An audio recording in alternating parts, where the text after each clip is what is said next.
बैठकर मजे से टीवी देख रही होती है। तभी दरवाजे की घंटी बजती है। प्रिया, जरा देखना तो कौन आया है। देखती हूँ मम्मी जी। प्रिया दरवाजा खोलती है तो सामने पड़ोस वाली विमला आंटी खड़ी होती है।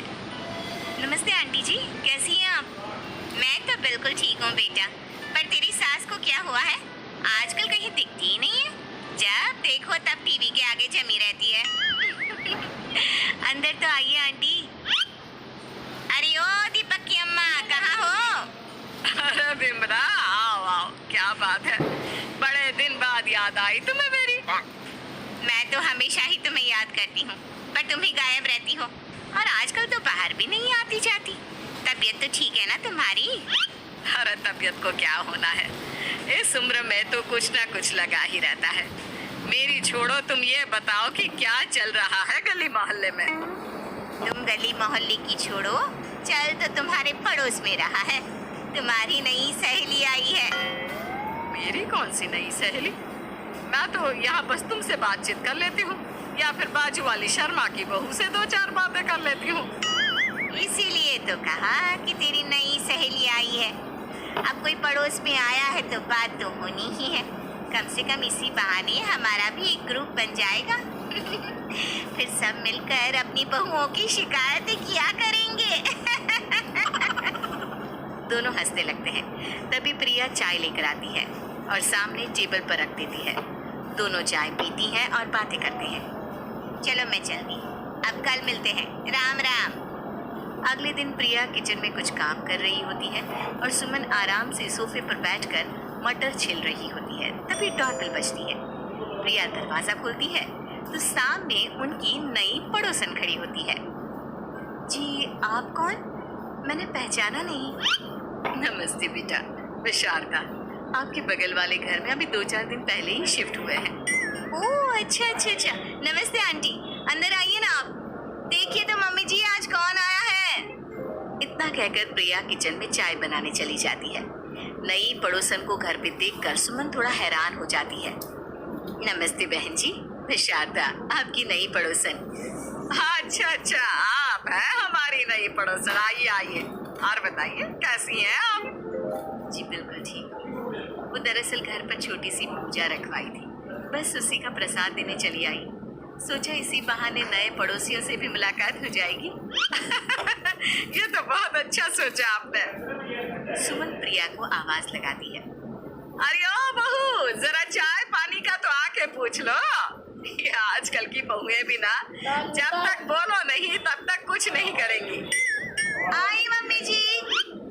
प्रिया चाय लेकर आती है। दोनों बैठकर चाय पीती हैं और खूब सारी बातें करती हैं। अच्छा बहन जी, अब मैं चलती हूँ, फिर मिलते हैं। अब तो आना जाना लगा ही रहेगा।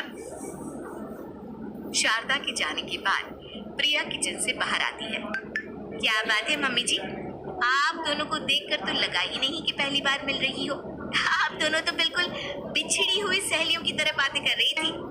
अरे जब दो औरतें मिल जाती है ना, तो बातें अपने आप ही निकल आती है। अब तू अपने काम पर ध्यान दे, बातों पे नहीं। ऐसे ही कुछ दिन बीत जाते हैं। अब सुमन और शारदा अच्छी सहेलियां बन गई होती हैं।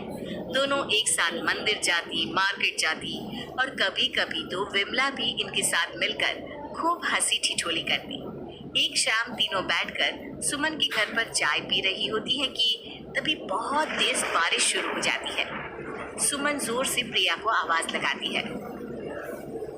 प्रिया, ओ प्रिया, देख कितनी तेज बारिश हो रही है। जाके छत से सारे कपड़े ले आ, नहीं तो सब भीग जाएंगे। सुमन 2 बार आवाज लगाती है लेकिन प्रिया का कोई जवाब नहीं आता। शायद प्रिया कुछ काम कर रही है, इसीलिए कुछ जवाब नहीं दे रही। अरे काहे का काम, आराम फरमा रही होगी महारानी। तभी प्रिया बीमार हालत में अपने कमरे से बाहर निकलती है। हाँ मम्मी जी, क्या हुआ? मेरी तबीयत थोड़ी ठीक नहीं है ना, इसलिए आग लग गई। अरे सारे कपड़े भीग गए और तुझे सोने से फुर्सत नहीं है। सबके सामने सुमन के मुंह से ऐसी बातें सुनकर प्रिया उदास हो जाती है और छत से कपड़े उतारने चली जाती है। सुमन, ये क्या बात हुई? प्रिया ने बताया ना कि उसकी तबीयत ठीक नहीं, इसलिए उसकी आंख लग गई। तुम भी ना खामखा उसे सबके सामने सुना दिया।